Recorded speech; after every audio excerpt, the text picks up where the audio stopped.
From 13 to 17, the age that I currently am, I have learned some lessons the hard way. And that's why, to make sure that you don't have to learn these lessons the hard way, I'll be sharing 4 lessons that I learned in these 4 years, which will save you years of pain. The biggest lesson I learned was that not sticking to one thing in your early teenage years is actually a good thing. So here's what I did, alright. So when I got started with making videos since I was 11, when I was 11, I started making YouTube videos.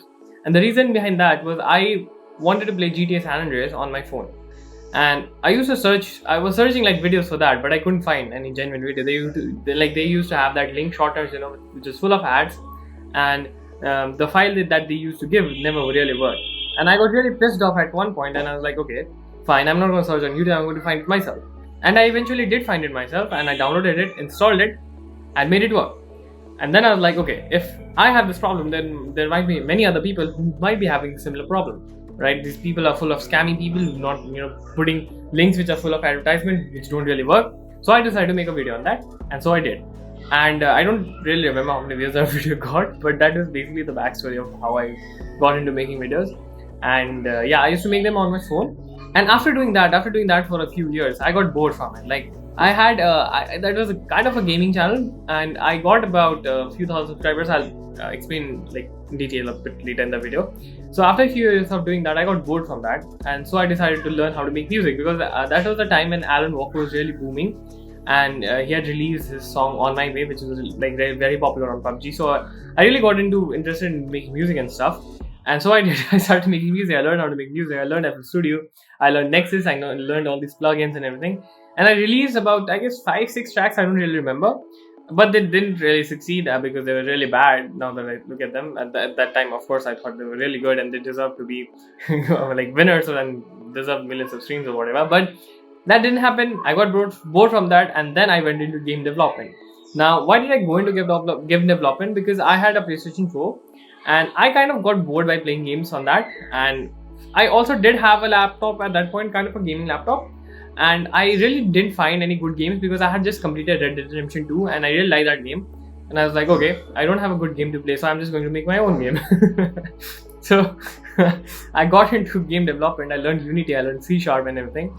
And I kind of made a Flappy Bird type game. And I used to play that, and yeah, that's the story. And then I also made a game for another purpose, and that was for one of my friend's birthday. And whilst I was doing this, I was still making videos on my YouTube, like the gaming channel that I mentioned. Although the views were really down because I wasn't really that consistent, and plus the content market was like very limited. And what had happened was that there was one video about a game. I taught how to download that game, and that video like blew up. It got like 500,000 views. And the problem with that was that video brought a lot of audience who were just interested in that particular game. So any other video that I uploaded on any other game, they simply wouldn't watch, and that is why I had a lot of people who were simply not interested in the content I was making. And basically that was one of the reasons why I got bored, because if you have like few thousand subscribers and you just get like 50 to 100 views, it's not really that gratifying to make videos, right? But even those videos and views and whatever I got, I guess it's a lot more than I deserve, because now that I look at those videos, the channel is not there, but I did, like, when I got the notice that the channel is going to get terminated, I downloaded all of my data and everything and I kept it in a hard drive. Now I look at those videos, they really don't deserve like 500,000 views that I got on that video. Like, the music is too loud, the editing is horrible, like, but okay, more on this thing later actually. Now, after I did make games and something, I kind of lost interest after a few months. Like, I honestly wanted to launch a game and like make money from that, but I felt like that was too big of a deal for me, and I really wasn't interested in a lot of aspects of game development. Like, for example, I didn't like the I didn't like animation and rigging and all those things. I just liked coding and I just liked world design. And so as I was like, I guess 13 something, 12 or 13 I guess at that point, I didn't have the money, of course, to hire people or something like that. So I basically left doing that, and then I got into app development. And not actually app development. Before I got into app development, I got into web development. And the reason being, as I was not getting views on YouTube, I decided to destroy YouTube. So as I was not getting views, I just thought, okay, I'm going to build a competitor to YouTube, and I'm going to destroy YouTube and make my own YouTube, and where people actually get views. And that was a very funny source of idea or whatever. But I learned JavaScript. I learned HTML, CSS, and JavaScript. And I did actually start making some of it, but it didn't take long for me to realize, okay, making YouTube is actually quite complicated, and you need lots and lots of storage, and you need lots and lots of money to like back up that servers and everything. So yeah, then I was like, okay, fine, if I can make a website, let's just make an app. So then I learned about Ant Studio, Java and everything, and then I made a personal finance manager app because it was kind of the simplest thing to make, and plus something that was also in demand. So I made that. I was expecting like at least a few thousand downloads, but I didn't get that. I got just about 20 downloads, and that also got reduced to 10. And that 20 downloads were like, you need that many downloads to like launch the app on the Play Store, before like you publicly launch it, you have to do some testing and everything. And I got those downloads myself from Reddit and by sharing the app. So it was not like organic downloads or anything. And after like that app flopped, I kind of just lost interest.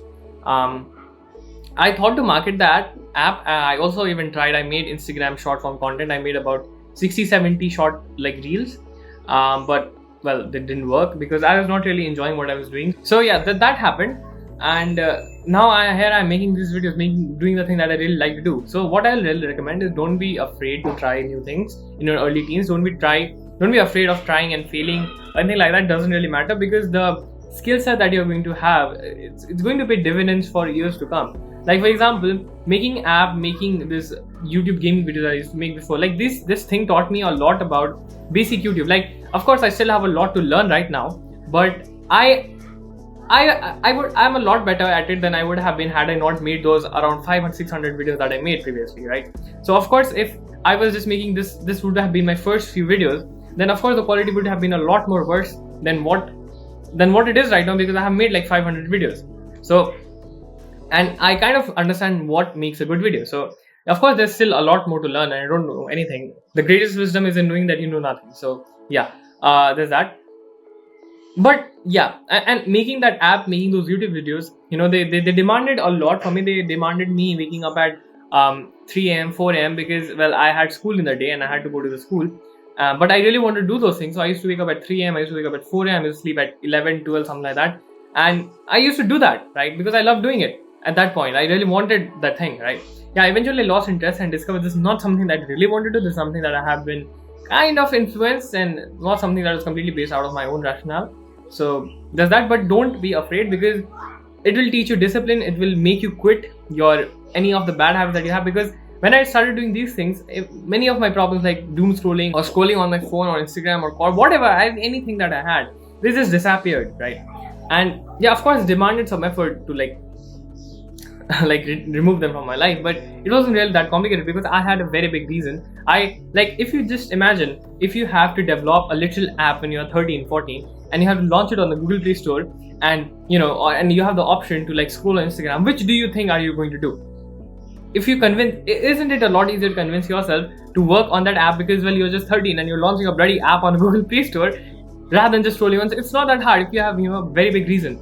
So all these things, and they just taught me a lot about discipline. At the same time, I was reading a lot of books, right, related to the things that I was doing. So it's very good. Nothing really goes to waste. The second very big lesson that I learned was success in any field demands consistency and patience. Without these two things, no matter what you try, what you do, you cannot have it. And the reason I learned this, or the way of learning this, was I started my YouTube channel in 2018, and in 2022, the year lockdown started, I got monetized, right? I was 4 years later, so I was technically 14, 15 back then, right? So I got monetized, and the at that point, of course, I felt I deserved that monetization. I deserved the views that I had and everything that I had. But now that I look at those videos, I can clearly see the videos don't deserve to get that many views or monetized or anything, because they were just bad. This is just outright bad, alright? And especially the topics that I was making videos on, they also had very limited, restricted audience, right? So, and despite that, I got monetized, and I made about $120 just from AdSense. If I include, I also got sponsors. I got 2 sponsors, and I made about $200. So, if you just stick to something for long enough and you do it consistently, you are going to find success in that. I used to make horrible videos. I made horrible videos, but I made 500 of those videos, almost 600, 530, 40, 50-ish, I guess. I don't remember exactly. Almost 600 videos. I did that for 4 years consistently because I loved doing it. And eventually I made $200. Now, I know this sounds foolish, this sounds weird, but a 13, 14-year-old did that, alright? I don't exactly remember. Like, I think it was in the lockdown year. This was 2022 and I got monetized 24. So I'm thinking 17 right now. So it was somewhere in class 7 or 8 that I got monetized. So it was technically 14 or 15. I don't remember the exact year. But when I was 14 or 15, I made that money, right? Now $200 might not seem a lot, and it is not a lot. But making $200 is very important before you make $1,000 or $100,000 or anything like that. Yeah, I was very, very small back then. I didn't really understand how it happened and why it happened and anything like that. But now that I look at things a lot more objectively, I can clearly see it was just me trying to do something for years on end, making 550, almost 600 videos, and doing it, and I basically got it, right? So if you do something consistently for years on end that you love doing, you are going to find success no matter what. But the thing is, people are very impatient. They just want results quick, and I have been a victim of that. I still am a bit impatient, but now rather than getting depressed or sad and worrying and not working, I just double the output. If I'm impatient, like a very insider news that I would want to give you, so if you're interested in knowing, is that I am planning to do a challenge. Alright, I'm planning to do a challenge in December. Now, what it is exactly, I cannot reveal that, but if you want to know exactly, I will be sharing the details in my newsletter. So you can join you can find it in the first link in the description. So what I do right now is, if I get impatient, I just double the input. I don't care about the output, I just double the input. So that kind of just fuels that energy as well, and at the same time cools my mind that I'm at least trying from my end, and I'm using my impatience for something good. And in fact, not only monetization, but in 2000, like I mentioned, that 40, my channel just exploded. I had like 1,000 to 2,000 subscribers, and I reached 8,000 subscribers. 8,000 subscribers, like in just a span of a few months. Like before that, I just had 1,000 or 2,000 subscribers. The reason I was not getting monetized was because of watch hours. Actually, there are two criteria for monetization: was like 1,000 subscribers and watch hours. So I was not getting the watch hours that I needed, because as I said, I got the views. This is before the viral video that I talked about, that came after in my third year. And the video took 2-3-4 months to start picking up, and when that video picked up is when I got monetized. Now, before I continue, I'd like to mention that the upcoming 2 lessons that I'll share, they are linked to the previous video that I shared. So in case you have skipped, and in case you have skipped things, make sure to watch the entire video so that you grasp the entire thing. The third lesson that I learned was, the earlier you figure out what it is that you want to do, the quicker you're going to be successful. Now, like for example, had I not gotten obsessed with YouTube when I was 11, I was in class 6 back then, and people, if you know what happens in class 6, people get puberty and everything, and they are a lot more inclined towards making friends, talking to girls, and going to parties and everything. And these things start at that end, and you don't really understand what's happening. But I was very introverted, and I still am, but of course it's a lot more healthier version of that. But that introvertedness that I had, that kind of became the reason what I have done everything today, because I didn't really care about friends. I didn't really want friends. I didn't really want to talk to anyone. So all I did was obsess over YouTube. And because of that, as I said earlier, the average, the basic skill set that I had for making videos is a lot higher compared to what I would have had if I wouldn't have made videos at 11. I started making videos at 11. And that is why it becomes very, very important to keep trying things and keep doing things and failing at them, because the quicker you're going to fail, the quicker you're going to learn. And success, from what I have learned, is not built upon success. Success is built upon layers and layers and layers of failure. For you to succeed on one thing, you need to fail at many different things, and then you are going to be successful. Now, of course, you don't need to fail intentionally, or you don't need to you can of course learn from others' failures as well. But the core argument here is, until unless you try and fail at least a few things, you're not going to find success. Because the first fundamental thing of finding success is finding something that you want to find success in. That is very, very important. Most people forget this part. For you to be called successful, you need to find something that you want to do, that you want to be called successful at. What is success, right? Success is basically doing something that you want to do correctly. For example, if target is to lose 10 kilos in the next year, 2025, and lose body fat, and if you're able to do that by the end of 2025, then you are successful at that. You became a success at losing weight. But for you to become successful at losing weight, you need to first figure out that you want to lose weight. How do you expect to be successful if you don't know what is it that you want to be successful at, right?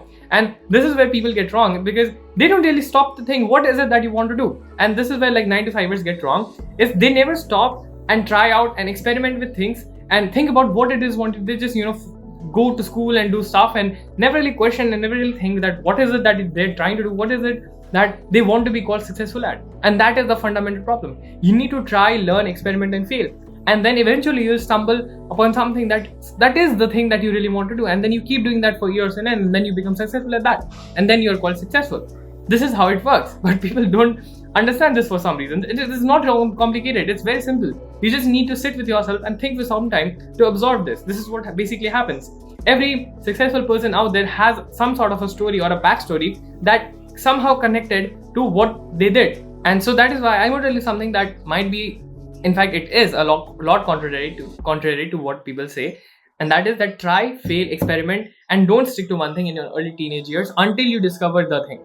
And I'll tell you how do you know if you discover the thing in the next section. But yeah, that is it. Try, learn, experiment, and fail. Don't stop at one thing unless you find the thing, because one thing leads to the other, and you never know what you might end up discovering, what you might end up finding, and what you might end up doing, right? And you keep on compounding your skill set, your wisdom, everything. All right. And I would like to quote one of my favorite people here, and he says, "Stay hungry and stay foolish." The second thing that I'd like to quote here is that you can never connect the dots looking forwards. You can only connect them looking backwards. And that is why you need to believe in some supreme force that the dots will eventually connect. Both of these quotes were said by Steve Jobs. And I guess you understand what he really meant when he was saying this now. The final lesson I learned was that after you're done trying and experimenting and failing at things, you need to pick one thing and then stick to it for that thing to be able to make a difference in your life for at least 7 to 10 years. All right. And I know this might sound a bit contrary to what I said earlier, but let me explain. I'm not saying you to pick this one thing after a few days, months, or even years. All right. It might take you 4-5 years, doesn't really matter. But you need to pick it. You need to decide one thing and then you need to stick to it. I was 11 when I got obsessed with YouTube, and right now I'm 17. So it took 6 years for me. Now, of course, if you're starting a bit later, your decision making skills and your ability to think will be a lot quicker and better than 11-year-old, right? So it might not take that long. Now the $1 million question is, how do you know that you have discovered the thing? All right. So the answer is that if you find and come across something that you love doing just for the sake of doing it, you find absolutely true love in doing the thing. Like you don't need any form of reward, you don't need anything else, and you just want to do that thing just for the sake of doing it. That is the thing you want to be doing. And the thing is, you'll never have to force yourself to do it. The passion and the love that you'll have for the work that you'll be doing will be on a completely different level. Yeah, sometimes you might procrastinate or something, but in most cases, you won't have to force yourself. You'll enjoy it. You'll enjoy it just for the sake of enjoying. Like right now, I'm enjoying talking to the camera. I'm enjoying, explaining this thing that I'm talking about. Alright, I love doing it. That is why, if I were to give my own example, I tried development, I tried making music, I tried making games, I tried making gaming YouTube videos earlier. I did all of these things, but none of them sticked. Like YouTube videos is something that sticked, but gaming videos is not something that stick with me because I just involved and I don't really enjoy gaming that much at this point. But the one thing that I always kept coming back to by default was making videos. Like every once and then I tried making short form Instagram reels. I tried making for marketing of that app that I mentioned. I tried making faceless YouTube videos. I tried everything and like anything that I did, I defaulted back to making videos, and that is why I came back to it. And this time with a very good strategy and a very big vision in place as to why am I doing it and how am I doing it. And as you have already learned from the previous 3 lessons, if you stick to something and do it consistently for years on end, you are going to be successful no matter what. And with that being said, I'll see you soon.